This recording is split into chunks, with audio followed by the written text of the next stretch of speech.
Hello दोस्तों, मेरा नाम भावना सिंह है and welcome to my YouTube channel. आज के इस वीडियो में मैं आपसे बात करूंगी जनरल अवेयरनेस के बारे में।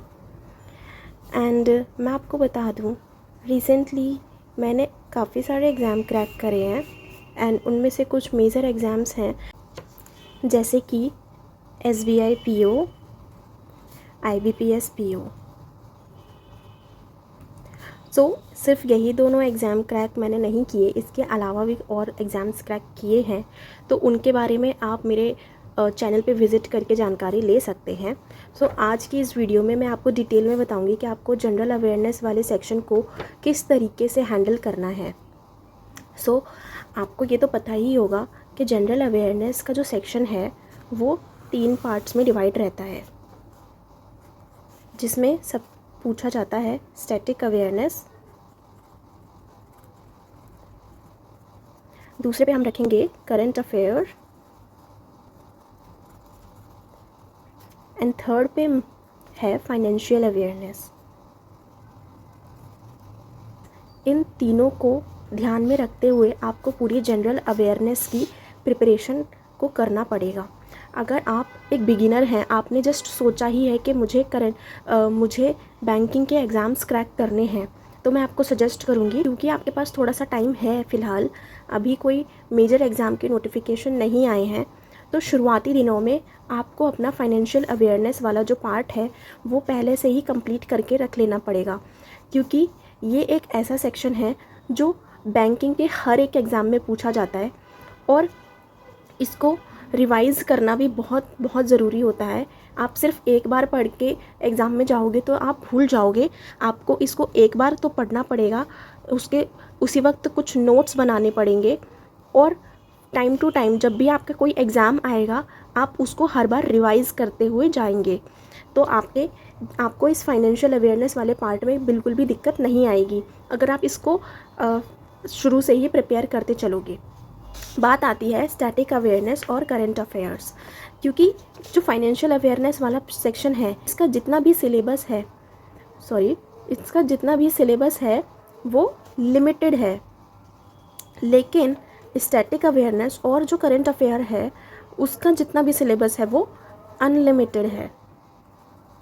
तो अगर हमारे पास कुछ लिमिटेड सिलेबस हमें पता है तो क्यों ना हम उसको ऑलरेडी कवर कर लें। जब भी आप फाइनेंशियल अवेयरनेस पढ़ेंगे किसी भी टीचर से तो आप हमेशा अपडेटेड ही पढ़ेंगे, क्योंकि कुछ चीज़ें जो चेंज हो जाती है फाइनेंशियल अवेयरनेस वाले पार्ट में वही सबसे ज़्यादा एग्ज़ाम में पूछी जाती है, तो आप हमेशा अपडेटेड फाइनेंशियल अवेयरनेस के पार्ट को ही पढ़ेंगे। इस चीज़ का आप ध्यान रखना। अगर आप 2023 में एग्ज़ाम देने वाले हैं तो ध्यान रखें कि आप 2021 का फाइनेंशियल अवेयरनेस उठा के ना बैठें, आप एक अपडेटेड सिलेबस उठाएं और उसको ही पढ़ें। कुछ चीज़ें चेंज हो जाती हैं, बहुत सी चीज़ें सेम रहती हैं तो हमें शायद पता नहीं चल पाता है, लेकिन आपको अपडेटेड रहना पड़ेगा, उसी के अकॉर्डिंग आपको फाइनेंशियल अवेयरनेस को प्रिपेयर करना पड़ेगा। देखिए, वैसे तो स्टैटिक अवेयरनेस जो पार्ट है वो बहुत बहुत ज़्यादा हम कह सकते हैं वास्ट है। ये इतना वास्ट है कि आप करने बैठ जाते हो तो आप 1 साल भी निकाल लोगे तो भी आप इसको कंप्लीट नहीं कर सकते। तो इसकी एक ट्रिक होती है कि आप जब भी करंट अफेयर पढ़ते हो ऑन डेली बेसिस, आपको करंट अफेयर हमेशा डेली बेसिस पे ही पढ़ना पड़ेगा। करंट अफेयर के लिए मैं आपको सजेस्ट करूँगी कि आप कोई अच्छे टीचर को चूज़ करेंगे और तभी आप इसकी प्रिपरेशन करेंगे। अगर आप एक राइट टीचर को फॉलो नहीं करेंगे और डेली बेसिस पे करंट अफेयर तैयार कर रहे हैं तो शायद आपके उतने अच्छे मार्क्स नहीं आएंगे, आपको उतना अच्छा परफॉर्मेंस नहीं होगा।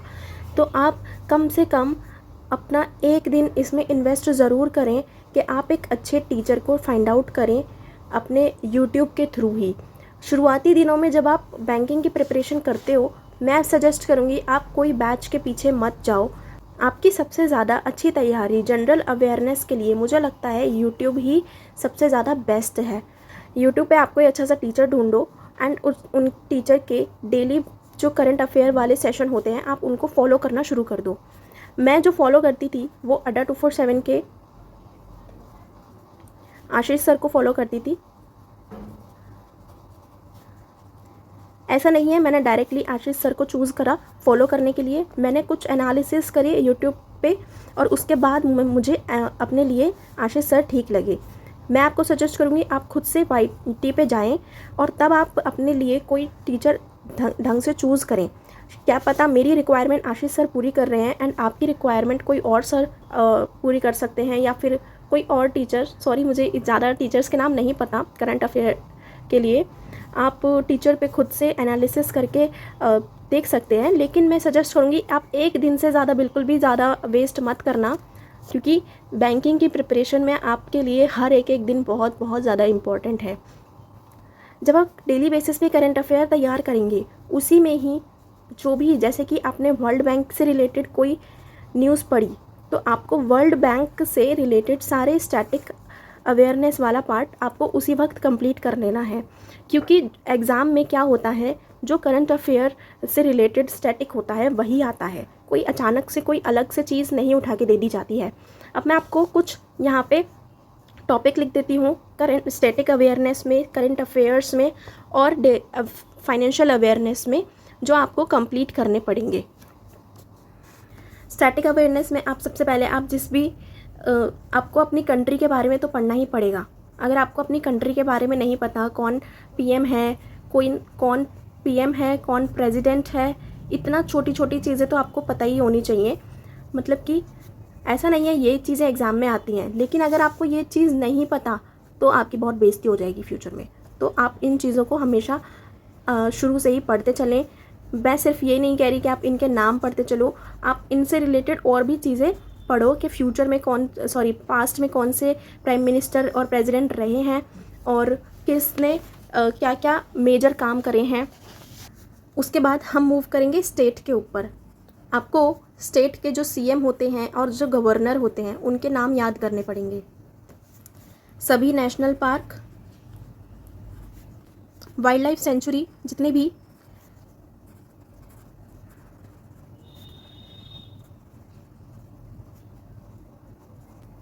वाइल्ड लाइफ सेंचुरी जितने भी आपको करंट अफेयर वाले सेक्शन में दिखाई देते हैं आप उन सबको complete.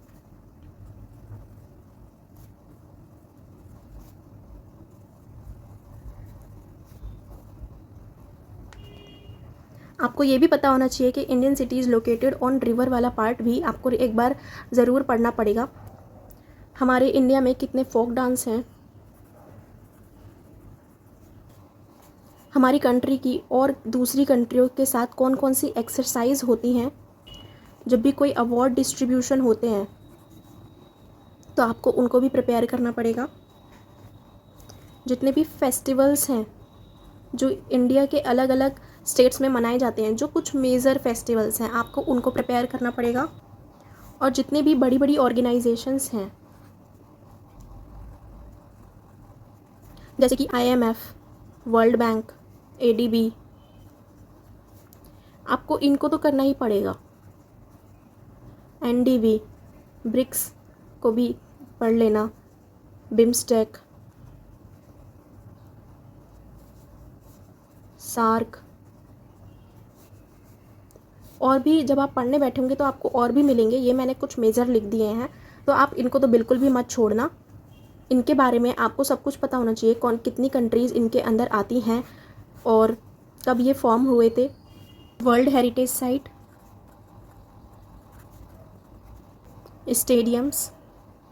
Stadium related to football, cricket, आप जितने भी इस तरीके के स्टेडियम्स होते हैं आप उनकी लिस्ट बना के चलेंगे। इंटरनेशनल एयरपोर्ट्स, ये सारी चीज़ें तो आपको अलग से स्टैटिक अवेयरनेस में कंप्लीट करनी ही पड़ेंगी। और बाकी आपको जो भी करंट अफेयर वाले पार्ट में दिखाई देता है डेली बेसिस पे, जब आप करंट अफेयर करेंगे तब आपको इनसे रिलेटेड जो भी कुछ न्यूज़ दिखती हैं उनको तो आपको बहुत बहुत बहुत अच्छे से कंप्लीट करना पड़ेगा। अब मैं आपको करंट अफेयर वाले सेक्शन में से कुछ मेजर टॉपिक्स बताती हूँ जो कि मुझे ज़्यादातर एग्ज़ाम में देखने को मिले हैं, क्योंकि मैंने काफ़ी सारे एग्ज़ाम्स दिए हैं। तो उसके बेसिस पे मैं आपको बता रही हूँ कि मुझे ज़्यादातर कौन कौन से टॉपिक्स से रिलेटेड मुझे क्वेश्चंस देखने को मिलते थे। फर्स्ट ऑफ ऑल शुरू करते हैं। जैसे कि IIT रिलेटेड जितनी भी न्यूज़ होती हैं आपको उनको बहुत अच्छे से कंप्लीट करना पड़ेगा। जब भी कोई गवर्नमेंट स्कीम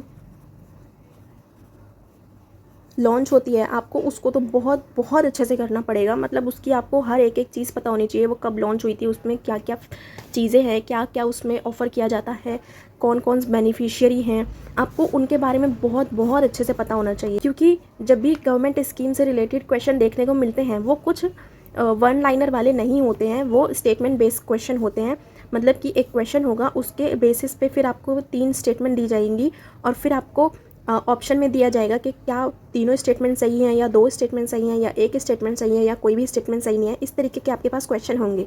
तो वो आप तभी कर पाएंगे जब आप उस न्यूज़ को डिटेल में पढ़ेंगे। जब भी कोई गवर्नमेंट स्कीम लॉन्च होती है, कोई न्यू स्कीम लॉन्च होती है या फिर कोई पुरानी स्कीम्स हैं, आप उन सबको कवर कर लेना। इसके लिए मैं कहूँगी कि आप एक अलग से नोट्स प्रिपेयर ज़रूर कर लेना, क्योंकि ये बहुत ज़्यादा इम्पॉर्टेंट टॉपिक है। और जितनी भी, ये तो हमने सेंट्रल गवर्नमेंट स्कीम की बात हो गई, जितने की जो स्टेट गवर्नमेंट स्कीम्स होती हैं आपको वो भी करनी है, लेकिन आपको इनको डिटेल में करने की ज़रूरत नहीं है। इनका आप सिर्फ नाम पता कर सकते हो और किस पर्पज़ के लिए, इसका सिर्फ नेम और पर्पज़। एक टॉपिक मुझे अचानक से याद आया है जो आपको स्टैटिक पार्ट में करना पड़ेगा, मैं बता देती हूँ। कंट्री, करेंसी, करेंसी एंड उसकी कैपिटल। ये आपको बहुत बहुत ज़रूरी है। ये कई बार आपको क्वेश्चन डायरेक्टली आ जाता है इनसे, लेकिन कंट्री आपको कोई सी भी नहीं उठानी।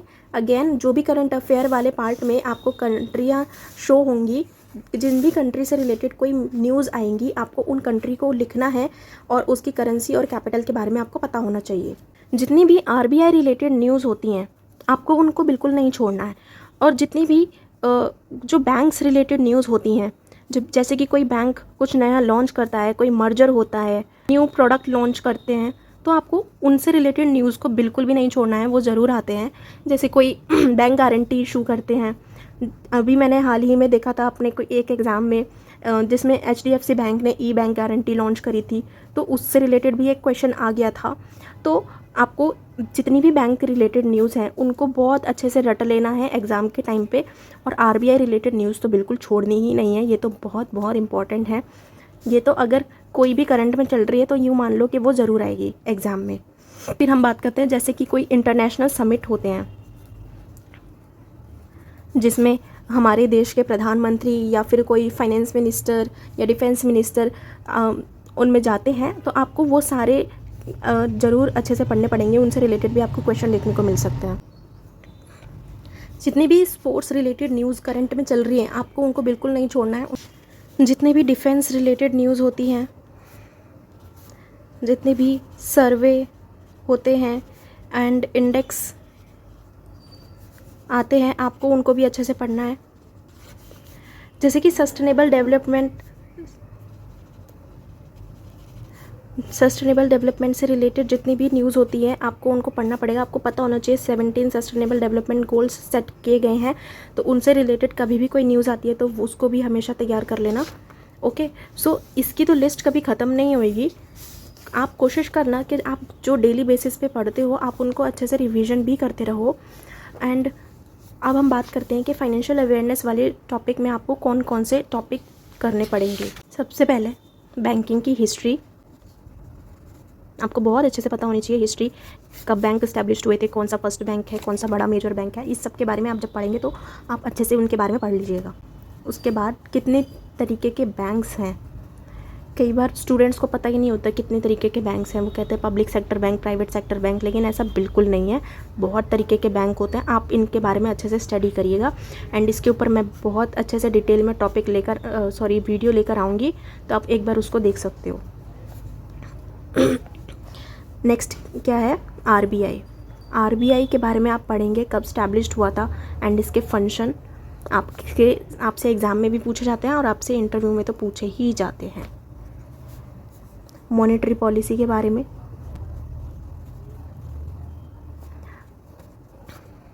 Physical policy.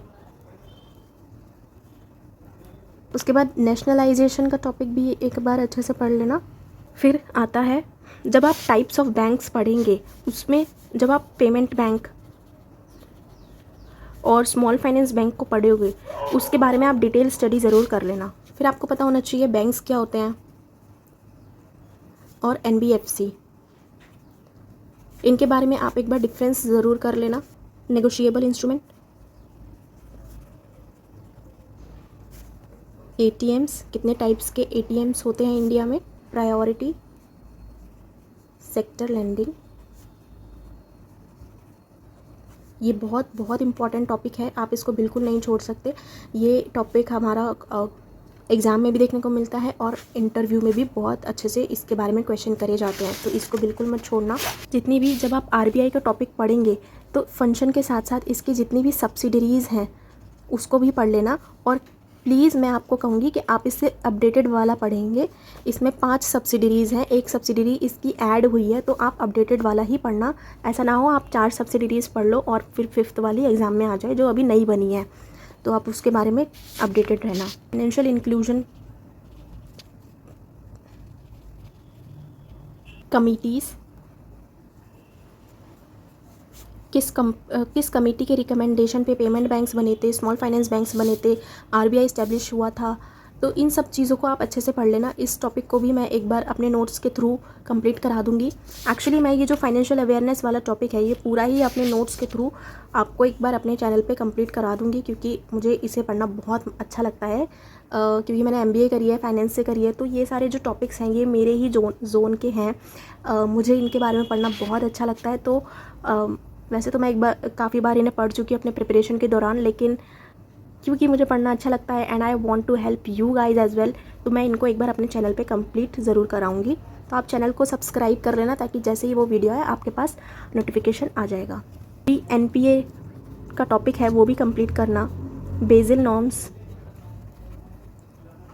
के टॉपिक को भी कंप्लीट करना है। पीसीए भी कंप्लीट करना है, prompt corrective actions and money market, capital market वाला टॉपिक भी। आप इसमें टाइप्स ऑफ बैंकिंग भी कर लीजिएगा। काफ़ी बच्चे इस टॉपिक को छोड़ देते हैं। टाइप्स ऑफ बैंकिंग में जैसे कि ओवरसीज़ बैंकिंग होती है, डोर टू डोर होती है, मर्चेंट होती है और भी बाकी सारी होती हैं। आप उन सबको कंप्लीट ज़रूर कर लीजिएगा। ये वाला टॉपिक बच्चे छोड़ देते हैं और इंटरव्यू में काफ़ी बार पूछे जाते हैं। तो आप जब फाइनेंशियल अवेयरनेस कर रहे होते हो तो एक भी आप टॉपिक आपको नहीं छोड़ना है, आपको सारे कंप्लीट करने हैं। नेशनल इनकम,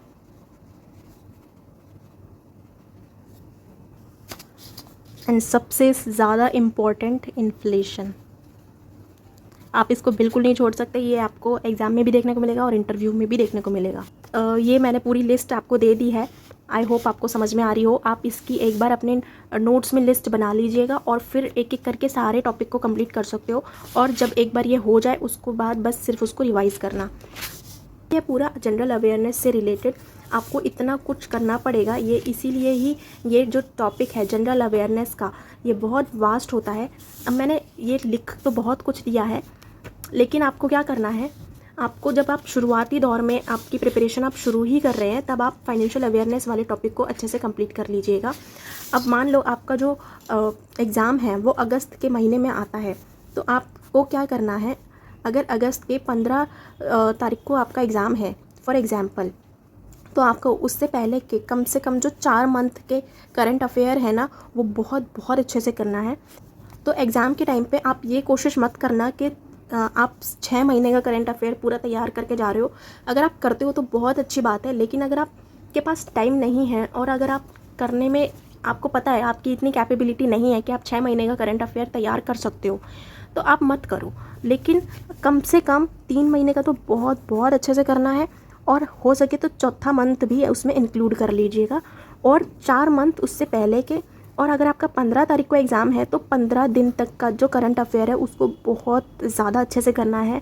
मैंने ऐसा भी देखा है कि जिस दिन एग्ज़ाम हो उससे एक दिन पहले का करंट अफेयर कोई उठा के दे देते हैं, क्योंकि हमें नहीं पता कि हम जिस टीचर से पढ़ रहे हैं क्या वो डेली के करंट अफेयर डेली कवर करवा पा रहे हैं या नहीं करवा पा रहे हैं।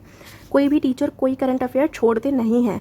टीचर्स हैं वो इस तरीके की टेक्निक्स अपनाते हैं कि एक दिन में 15 कर ली, फिर अगले दिन जितनी पिछले दिन की रह गई उसको इंक्लूड करके और अगले दिन की कुछ 10 से 15 इंक्लूड कर दी।